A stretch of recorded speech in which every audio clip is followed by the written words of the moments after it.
오늘 우리에게 주시는 하나님 말씀은 창세기 20장 1절부터 마지막 절까지 말씀입니다. 우리 한 절씩 읽겠습니다. 아브라함이 거기서 네게부 땅으로 옮겨가 가데스와 술 사이 그랄에 거류하며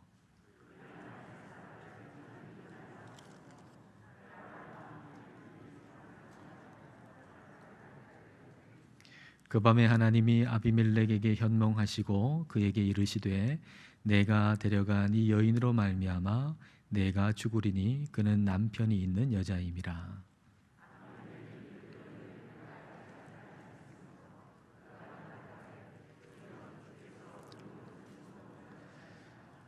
그가 나에게 이는 내 누이라고 하지 아니하였나이까. 그 여인도 그는 내 오라비라 하였사오니 나는 온전한 마음과 깨끗한 손으로 이렇게 하였나이다.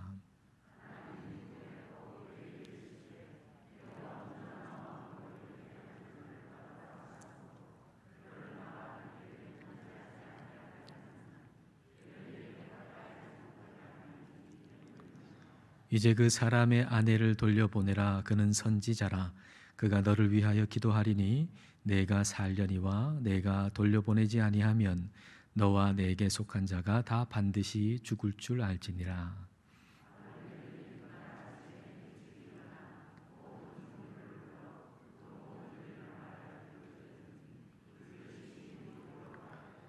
아비멜렉이 아브라함을 불러서 그에게 이르되 내가 어찌하여 우리에게 이렇게 하느냐. 내가 무슨 죄를 내게 범하였기에 내가 나와 내 나라가 큰 죄에 빠질 뻔하게 하였느냐. 내가 합당하지 아니한 일을 내게 행하였도다 하고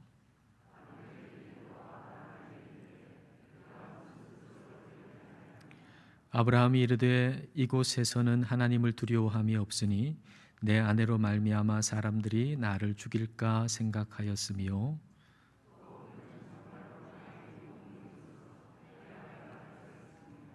하나님이 나를 내 아버지의 집을 떠나 두루 다니게 하실 때에 내가 아내에게 말하기를 이후로 우리의 가는 곳마다 그대는 나를 그대의 오라비라 하라. 이것이 그대가 내게 베풀 은혜라 하였었노라.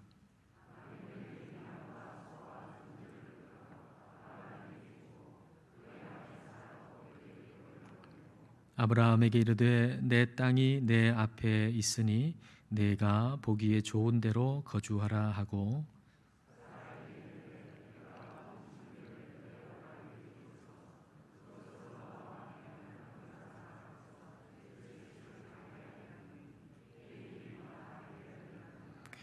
아브라함이 하나님께 기도하매 하나님이 아비멜렉과 그의 아내와 여종을 치료하사 출산하게 하셨으니 여호와께서 이왕에 아브라함의 아내 사라의 일로 아비멜렉의 집의 모든 태를 닫으셨음이더라. 아멘. 톨스토이의 고백록에 이런 이야기가 있습니다.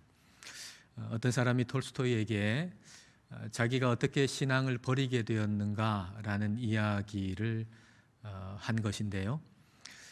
이 사람이 어느 날 사냥을 나갔습니다. 야영을 하게 됐는데요. 그때의 나이가 26살이었습니다. 그는 어릴 적부터 해왔던 대로 이제 잠자리에 들기 전에 무릎을 꿇고 기도를 드렸습니다. 근데 함께 간 그의 형이 이 모습을 본 거죠. 그리고 이 사람의 기도가 다 끝나고 잠자리를 준비하고 이제 누웠을 때에 그때 그 형이 이야기를 합니다. 너는 아직도 그 짓을 하니? 그 이후에 어떤 대화가 오가지 않았습니다. 그러나 이 사람은 그날로 기도하는 것 더 이상 기도하지 않고 교회도 더 이상 나가지 않게 되었다는 겁니다. 그렇게 해서 더 이상 기도도 하지 않고 더 이상 교회도 나가지 않은 지가 언 30년이 지났다는 것이죠. 일이 이렇게 된 것은 그 형의 신념이 무엇인가라고 하는 것을 이 사람이 깨달아 알고 자기가 거기에 동조한 것도 아니었고 어떤 모종의 결단을 내린 것도 아니었다는 것입니다. 이미 이 사람의 신앙은 거의 무너지기 일보 직전의 상황 가운데 있었는데 그 형의 그 질문이 하나의 손가락 역할을 해가지고 그 믿음의 담장을 툭 건드린 것이 됐고, 그리고 그 손가락으로 툭 건드리자 그 믿음이 와르르 무너졌다라고 하는 것이죠. 그러니까 이 사람은 믿음의 형태는 가지고 있었지만 손가락 하나로 툭 건드리면 다 무너질 정도로 그 믿음이 매우 공허할 대로 공허해진 상태였다는 겁니다. 오늘날 젊은이들 가운데는 너 아직도 교회 다녀라고 하는 이야기가 오간다고 합니다. 만약에 공허한 믿음이라고 한다면 이 질문에 제대로 답을 할 수가 없을 겁니다. 젊은이들만 그런 것이 아니죠. 얼마 전에는 어떤 중년의 한 분이 이런 얘기를 하세요. 오래전에 젊을 때 같이 신앙생활했던 사람들이 있었는데 친구들이, 그 친구들 중에 상당 부분은 이미 교회를 떠났고, 그리고 오랜만에 만나가지고 이야기를 나누는데 그 친구가 자기한테 그러더래요. 너 아직도 교회 다녀? 라고 말이죠. 너 아직도 교회 다녀라고 하는 질문을 여러분이 받으신다면 여러분은 어떻게 대답하시겠습니까? 이 질문에 대해서 어떻게 대답할 것인가 라고 하는 걸 생각하시면서 오늘 말씀을 같이 보겠습니다. 1, 2절 말씀입니다. 아브라함이 거기서 네게부 땅으로 옮겨가 가데스와 술 사이 그랄에 거류하며 그의 아내 사라를 자기 누이라 하였으므로 그랄 왕 아비멜렉이 사람을 보내어 사라를 데려갔더니, 소돔 땅이 멸망한 다음에 아브라함은 그랄 땅으로 가게 됩니다. 근데 그 그랄 땅에서 아브라함은 자기의 아내 사라를 자기의 여동생이라고 속입니다. 그러자 그랄 왕 아비멜렉은 그 말을 그대로 듣고 사람을 보내서 그 사라를 데려오게 한 거죠. 자, 이것은 어디선가 많이 본 모습이죠. 어디서 봤죠? 창세기 12장에서 아브라함이 애굽 갔을 때, 아브라함이 이집트에 갔을 때 거기서도 역시 자기의 아내를 여동생이라고 속인 바가 있었죠. 그 20여 년 전에 있었던 일이 지금 그대로 반복되어지고 있는 것입니다. 자, 한번 이렇게 생각해 보십시오. 아브라함을 교회의 목사나 또는 중직자라고 한번 생각해 보십시오. 그리고 두 사람이 있다고 한번 생각해 보십시오. 한 사람은 아브라함과 같은 교회에서 신앙생활 하다가 이제 신앙생활 하지 않은 지가 한 20년쯤 지난 그런 사람이고요. 또 한 사람은 아직도 그렇게 그 교회에 출석하고 있는 사람입니다. 근데 이 두 사람이 한 20년 만에 다시 만나게 된 거예요. 그리고 함께 차를 마시면서 이런저런 얘기를 하다가 하는 그런 장면을 여러분 한번 생각해 보세요. 자, 그러다가 이 한 사람이 다른 사람한테 이렇게 얘기하는 거예요. 야, 그때 기억나? 23년 전인가 24년 전인가? 나 그때까지만 해도 열심히 신앙생활 나름대로 했잖아.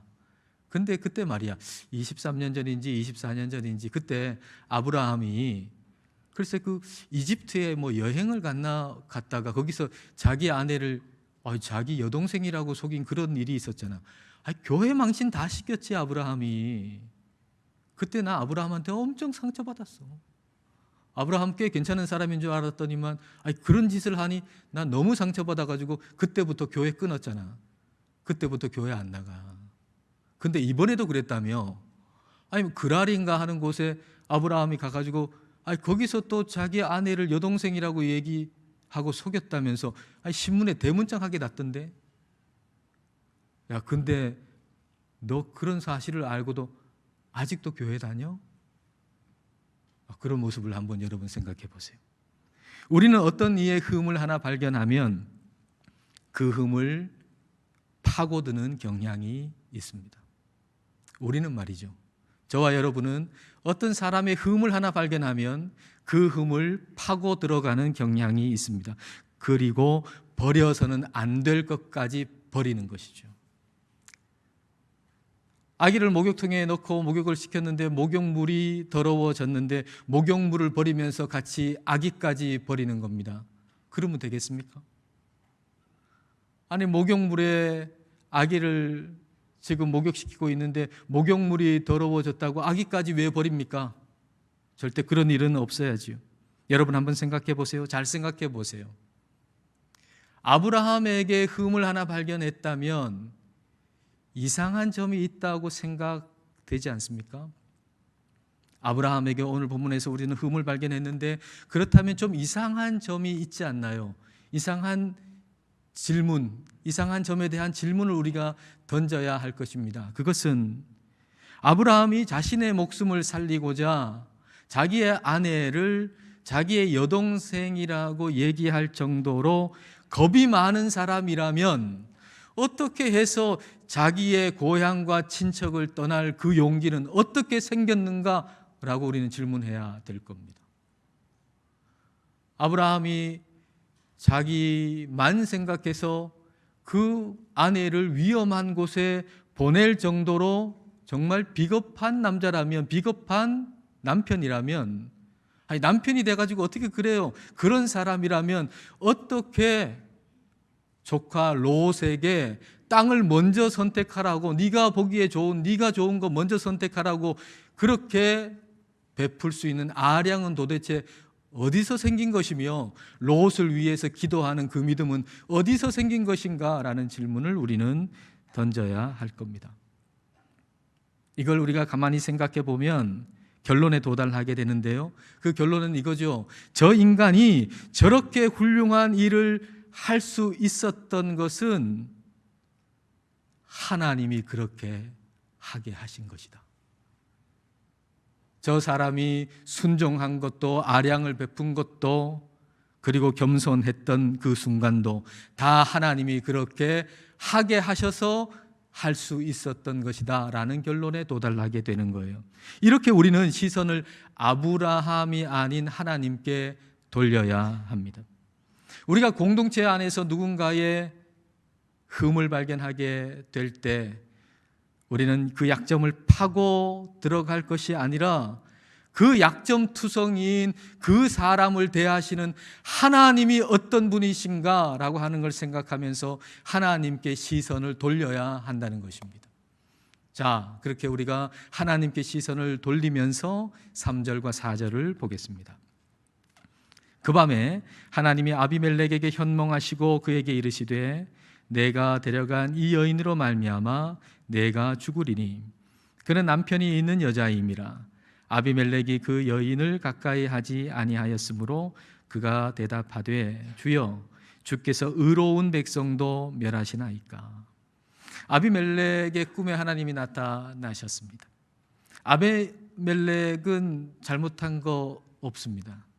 잘못한 사람은 아브라함이죠. 거짓말한 아브라함이 잘못했습니다. 그런데 하나님께서 아비멜렉에게 네가 데려온 그 여자로 말미암아서 너 죽을 거야 라고 말씀을 하시는 겁니다. 공정하지 않아 보이죠. 아비멜렉은 정직했습니다. 아브라함은 거짓말을 했습니다. 근데 어떻게 하나님은 아브라함과 사라 편을 드시는 겁니까? 하나님께서 딱 중간에 서셔가지고 너 이거 잘못했어, 너 참 잘했어, 뭐 이렇게 해주셔야 공정할 것 같은데 하나님은 완전히 아브라함과 사라 편을 드십니다. 중립적이지 않습니다. 완전히 편파적입니다. 근데 뭐 잘못됐습니까? 여러분 어떻게 생각하세요? 중립적이지 않아요. 완전히 편파적이에요. 그러면 잘못된 겁니까? 여러분 한번 이렇게 생각해 보십시오. 여러분에게 자녀가 있는데 그 자녀하고 이웃집의 아이하고 싸웠어요. 알고 보니까 우리 아이가 잘못했어요. 완전히 잘못했어요. 그 아이가 잘한 거예요. 그러면 여러분은 그 잘한 이웃집 아이를 사랑하시고 여러분의 자녀를 미워하시겠습니까? 그럴 부모는 아무도 없죠. 이웃집 아이가 잘했다고 이웃집 아이를 더 사랑하고 자기 자녀를 미워하는 부모는 이 세상에 아무도 없습니다. 모든 부모는 그 자녀를 어떤 순간에도 가장 사랑합니다. 어떤 순간에도 자기의 자녀를 가장 가치 있게 여깁니다. 자녀를 향한 사랑과 자녀가 가치 있다고 여기는 그 가치는 자녀의 도덕성으로 결정되는 것이 아니라 관계에서 결정되는 것이기 때문입니다. 여러분, 때로는 교회가 수준 이하로 보일 때가 있죠. 그렇죠, 정말. 교회를 볼 때 정말 수준 이하로 보일 때가 간혹 있잖아요. 아니, 좀 그런 경우가 많을 때도 있죠. 교회를 보면 어떻게 그렇게 수준이 낮은가 라고 생각 들 때가 있습니다. 그렇다고 가치 없게 여기지 마십시오. 때로 여러분의 눈에 교회가 수준 낮게 여겨진다고 할지라도 교회를 가치 없게 여기지 마시라는 얘기입니다. 그 가치는 도덕성에 의해서 결정되는 것이 아니라 하나님과의 관계에 의해서 결정되는 것이기 때문입니다. 우리의 존귀함과 가치, 그것은 우리의 탁월한 도덕성에서 결정되는 것이 아니라 하나님이 우리 아버지시기 때문에 우리가 존귀한 존재가 되는 것입니다. 여러분, 물론 그렇다고 해가지고 우리가 아무렇게나 행동해도 괜찮고 세상 사람들보다 도덕성이 더 낮아도 괜찮다는 말은 결코 아닙니다.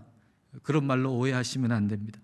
우리는 우리를 사랑하시는 하나님의 그 사랑과 은혜를 깊이 깨닫고 경험하게 되면 우리는 거룩한 삶을 살아가게 됩니다. 우리가 주님의 사랑과 은혜에 몰두하게 되고 그리고 그 사랑에 감사하게 되면 우리는 거룩한 삶을 살아갈 수가 있습니다. 그러나 어느 순간에건 한 가지 분명하게 기억해야 할 사실이 있는데, 그것은 우리가 도덕적으로 탁월하고 거룩한 삶을 살아서 사랑받는 것이 아니라 하나님은 하나님이 낳으신 우리를, 하나님이 우리를 낳으셨기 때문에 그래서 우리를 어떤 상황에서건 사랑하신다는 사실입니다. 우리가 예배 마지막에 부르는 그 찬양의 가사가 그렇잖아요. 우리가 몇 주 동안 찬양했고 또 오늘도 찬양하게 될 그 찬양의 가사를 한번 보실까요? 나의 사랑, 너는 어여쁘고 참 귀하다. 어느 보석보다 귀하다. 내가 사랑스럽지 않을 때 너를 온전히 사랑하고 너와 함께 하려 내가 왔노라. 이 찬양 처음 들을 때에 이 찬양 이 부분, 이 가사가 굉장히 마음에 다가왔고 그리고 굉장히 감동적이었어요. 내가 사랑스럽지 않을 때, 그때 우리 주님께서 나를 온전히 사랑하셔서 나와 함께 하시려고 나에게 오셨다는 거예요. 여러분, 우리 자신도 우리 자신이 사랑스럽지 않을 때가 있잖아요. 다른 사람이 볼 때는 말할 필요도 없고 나 자신이 볼 때, 내가 나 자신을 볼 때 내가 사랑스럽지 않을 때가 있잖아요. 그런데 그런 순간에도 우리 주님이 나를 사랑하신다는 거예요. 로마서 5장 8절 말씀, 다 같이 한번 읽어보겠습니다. 우리가 아직 죄인 되었을 때에 그리스도께서 우리를 위하여 죽으심으로 하나님께서 우리에 대한 자기의 사랑을 확증하셨느니라. 우리가 죄인 되었을 때, 즉 우리가 전혀 사랑스럽지 않을 때, 우리가 사랑받을 만한 자격이 조금도 없을 때 우리 주님께서 우리를 사랑하셔서 십자가에서 죽으셨다라고 하는 것입니다. 우리가 잘못을 하여도 우리 주님은 우리를 사랑하십니다. 그러므로 우리 자신의 흠을 발견할 때 우리는 나같이 이렇게 흠이 있는 사람 하나님이 사랑하겠어라고 생각하며 하나님께 멀어질 것이 아니라 우리 자신에게 흠이 발견되면 발견될수록 하나님 앞에 더 가까이 나아가야 한다는 것입니다. 마찬가지로 다른 사람에게서 흠을 발견할 때에도 저런 사람을 믿는 하나님, 나 안 믿어, 그렇게 얘기하지 마시고 저런 사람까지도 사랑하시는 하나님께 더 가까이 나아가야 한다는 것입니다. 아브라함이 잘못을 했어도 하나님은 아브라함을 사랑하십니다. 오늘 창세기 20장 말씀 보면서 아브라함 왜 그래 하고 손가락질을 우리가 한다 할지라도 하나님은 아브라함을 사랑하십니다. 여러분을 향해서 누가 손가락질을 한다 할지라도 하나님은 여전히 여러분을 사랑하십니다. 그러나 세상의 책망은 피할 길이 없겠죠. 우리가 뭔가를 잘못했을 때 그에 대한 세상의 책망까지 피할 길은 없을 겁니다. 자, 9절과 10절을 보겠습니다. 아비멜렉이 아브라함을 불러서 그에게 이르되 내가 어찌하여 우리에게 이렇게 하느냐? 내가 무슨 죄를 내게 범하였기에 내가 나와 내 나라가 큰 죄에 빠질 뻔하게 하였느냐? 내가 합당하지 아니한 일을 내게 행하였도다 하고 아비멜렉이 또 아브라함에게 이르되 내가 무슨 뜻으로 이렇게 하였느냐? 하나님 믿는 사람이 왜 그 모양이냐 이런 거죠. 교회 다니는 사람은 그러면 안 돼라는 얘기예요. 세상 사람들이 얘기하는 거죠. 아니 교회 다니는 사람이 그러면 안 되지 이렇게 얘기하는 거예요. 그러자 아브라함이 아비멜렉한테 변명하잖아요. 내가 잘못했다 이러면 참 멋있었을 텐데 그러지 아니하고 변명하죠. 11절 12절 보겠습니다. 아브라함이 이르되 이곳에서는 하나님을 두려워함이 없으니 내 아내로 말미암아 사람들이 나를 죽일까 생각하였으며 또 그는 정말로 나의 이복 누이로서 내 아내가 되었음이니라. 정말 나의 이복 누이다, 내 여동생이다 이렇게 얘기했는데 정말 내 이복 여동생이다 그렇게 얘기하는 거예요. 뭐 속이려고 그렇게 얘기해 놓고는 지금 변명이라고 지금 이렇게 얘기하는 거죠. 사람이 상당히 찌질해 보입니다. 아브라함 그렇게 안 봤는데 아브라함이 이렇게 찌질한 사람일 줄이야. 근데 게다가 은근슬쩍 하나님 탓도 합니다. 자, 13절 보겠습니다. 하나님이 나를 내 아버지의 집을 떠나 두루 다니게 하실 때에 내가 아내에게 말하기를 이후로 우리의 가는 곳마다 그대는 나를 그대의 오라비라 하라. 이것이 그대가 내게 베풀 은혜라 하였었노라. 하나님께서 나를 고향을 떠나가게 하셔서 지금 이런 일이 일어나는 거지. 만약에 고향 땅을 하나님이 떠나라고 하시지 아니하셨다면 고향 땅에서 그런 일이 어떻게 있겠는가? 정말 그렇지 않습니까? 고향 땅에 있는데 자기의 아내를 뭐 여동생이라고 얘기할 게 뭐가 있겠습니까? 그럴 일이. 그런데 하나님이 나를 고향 땅 떠나게 하셔서 내가 이런 일을 하게 됐다라고 은근슬쩍 하나님을 탓하는 얘기를 하고 있는 거죠. 참 자격이 의심되잖아요. 아브라함이라고 하는 이 사람의 자격, 그 자격이 의심돼요. 그런데 하나님은 이런 아브라함을 어떻게 대하시나요? 자, 7절과 17절을 같이 보겠습니다. 7절에 이제 그 사람의 아내를 돌려보내라. 그는 선지자라. 그가 너를 위하여 기도하리니 내가 살려니와 내가 돌려보내지 아니하면 너와 내게 속한 자가 다 반드시 죽을 줄 알지니라. 17절에는요.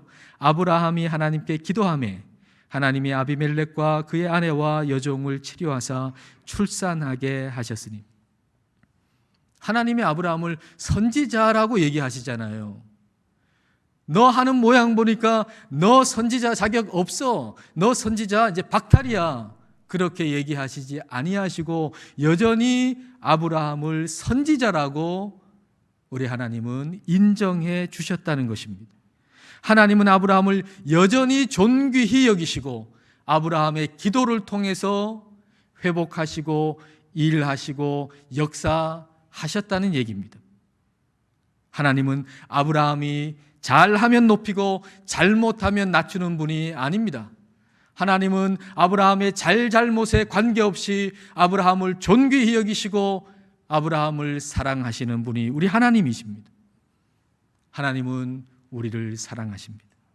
우리가 뭘 잘해서 사랑하시는 것이 아니라 우리 하나님이 우리를 낳으신 우리의 아버지시기 때문에 우리 하나님은 아직도 우리를 사랑하시고 여전히 우리를 사랑하시고 영원토록 우리를 사랑하시는 것입니다.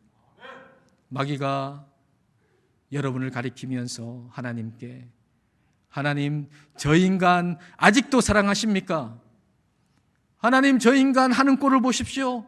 저 인간 말하는 꼴을 좀 보십시오. 저 인간 사는 꼴을 보십시오.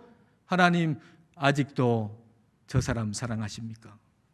그럴 때 하나님은, 그래, 내가 아직도 그를 사랑한다. 여전히 그를 사랑한다. 영원히 그를 사랑한다. 라고 말씀하시는 것입니다. 너 아직도 교회 다녀? 라는 질문을 받는다면 우리는 시선을 교회의 그 어떤 사람의 허물이 아닌 하나님께 두고서 이렇게 답할 수 있습니다. 그래, 하나님이 아직도 나를 사랑하셔. 하나님이 아직도 교회를 사랑하셔. 하나님이 영원히 우리를 사랑하셔. 우리가 주님의 이 사랑을 모르고서 형식적인 예배, 형식적인 기도를 드리면서 교회의 부정적인 모습만 자꾸 눈에 들어온다면 너 아직도 교회 다녀? 라는 질문이 손가락이 되어서 툭 건들 때 우리의 신앙의 담장은 와르르 무너지고 말 것입니다. 그러나 하나님이 나를 얼마나 사랑하시는지, 하나님이 비록 허물 많은 교회지만 그 허물 많은 교회를 얼마나 사랑하시는지 우리가 그것을 깊이 알고 경험하고 있다면 천만인이 애워싸 밀지라도 흔들리지 아니하는 믿음의 사람이 될 것입니다. 이와 같은 믿음으로, 흔들리지 않는 굳건한 믿음으로 우리 주님만 바라보시는 우리 모두가 되시기를 주님의 이름으로 축복합니다. 기도하시겠습니다. 이 시간 우리 기도하실 때 아브라함의 연약함을 생각해 보십시다. 그리고 그 연약함과 허물에 시선을 고정하지 말고 그런 연약한 아브라함을 사랑하시는 하나님께 시선을 돌려보십시다. 교회 공동체의 다른 사람의 허물과 약점을 생각해 봅시다. 그리고 시선을 주님께로 돌립시다. 그 허물과 약점으로 인해서 그런 사람이 믿는 하나님에게서 멀어지는 것이 아니라 그런 사람까지도 사랑하시는 하나님께로 더 가까이 나아가기를 기도하십시다. 의미 없는 형식적인 종교 생활하다가 손가락으로 밀어도 와르르 무너지는 신앙이 아닌 주님의 사랑을 깊이 알고 천만인이 애워싸 밀어도 넘어지지 않는 굳건한 신앙으로 끝까지 주님만 바라보게 해달라고 이 시간 함께 기도하시겠습니다.